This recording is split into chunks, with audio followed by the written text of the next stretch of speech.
Hey everybody, welcome back to our channel.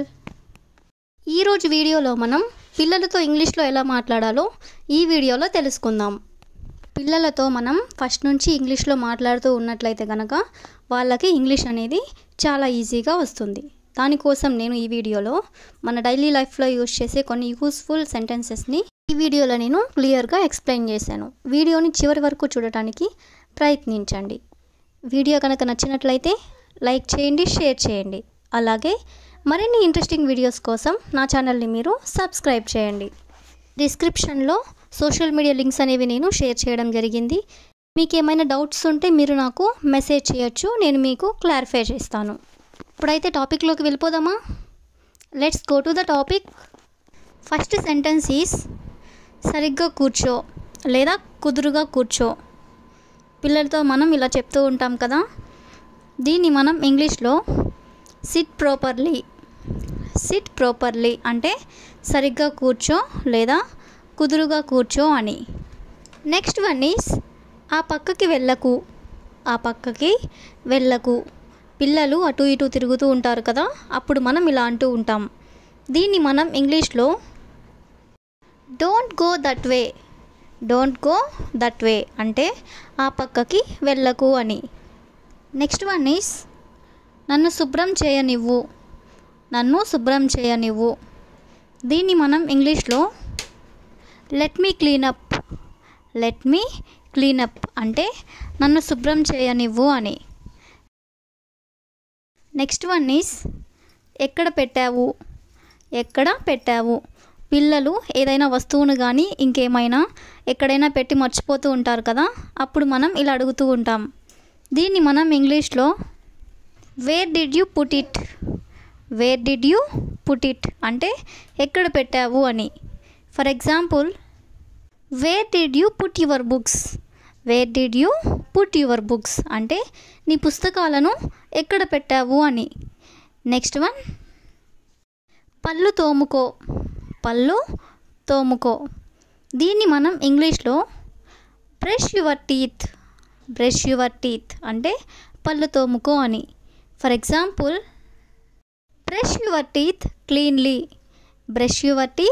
Cleanly అంటే నీ పళ్ళని నువ్వు శుభ్రంగా తోముకో అని. నెక్స్ట్ వన్ ఈస్ భయపడకు.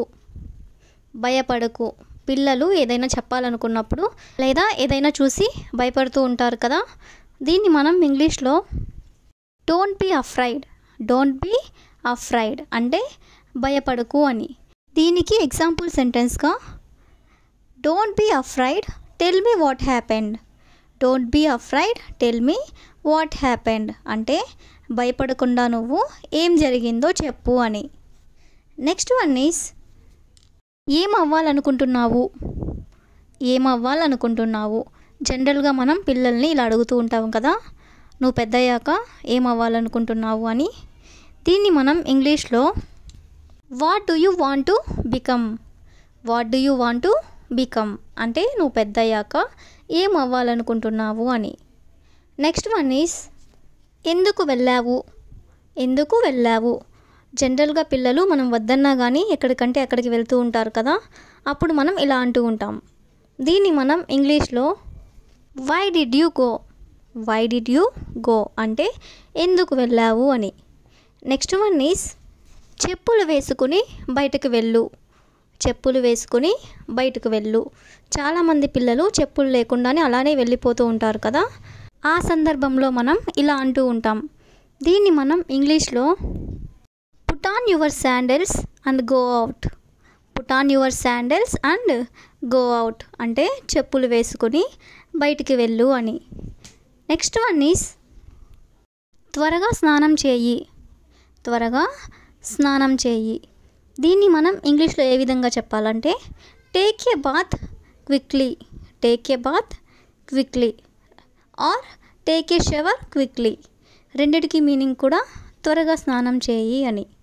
నెక్స్ట్ వన్ ఈస్ నా ఒడిలో కూర్చో.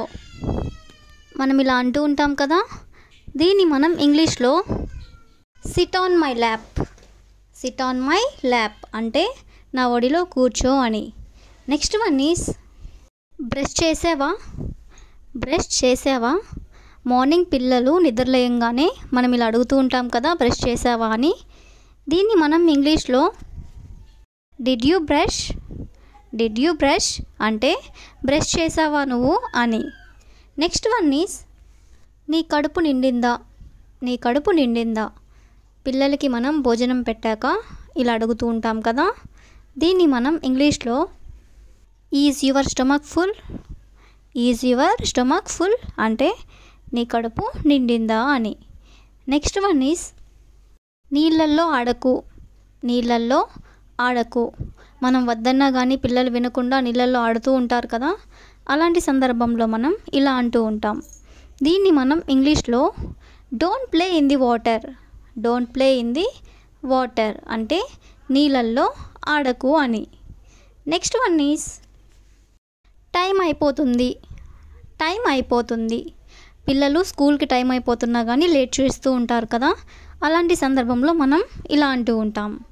దీన్ని మనం ఇంగ్లీష్లో time is running out, time is running out అంటే టైం అయిపోతుంది, త్వరగా రెడీ అవ్వు అని. Next one is school bus వచ్చే టైం అయింది, స్కూల్ బస్ వచ్చే టైం అయింది. దీన్ని మనం ఇంగ్లీష్లో ఏ విధంగా చెప్పాలంటే it's time for the school bus to come, it's time for the school bus to come or it's time for the school bus to arrive, it's time for the school bus to arrive. రెండిటికి meaning కూడా school bus వచ్చే time అయింది అని. Next one is త్వరగా పడుకో, త్వరగా పడుకో. చాలామంది పిల్లలు త్వరగా పడుకోకుండా ఆడుతూనే ఉంటారు కదా, అలాంటి సందర్భంలో మనం ఇలా అంటూ ఉంటాం. దీన్ని మనం ఇంగ్లీష్లో go to bed early, go to bed early అంటే త్వరగా పడుకో అని. నెక్స్ట్ వన్ ఈజ్ వర్షంలో తడవకు, వర్షంలో తడవకు. మనం వద్దని చెప్పినా వినకుండా వర్షంలో తడుస్తూ ఉంటారు కదా, దీన్ని మనం ఇంగ్లీష్లో don't get wet in the rain, don't get wet in the rain అంటే వర్షంలో తడవద్దు అని లేదా వర్షంలో తడవకు అని. That's all for today. I will ask you a question for you. Shirt వేసుకో, షర్ట్ వేసుకో. If you know this one, you can comment in the comment section. Thank you for watching.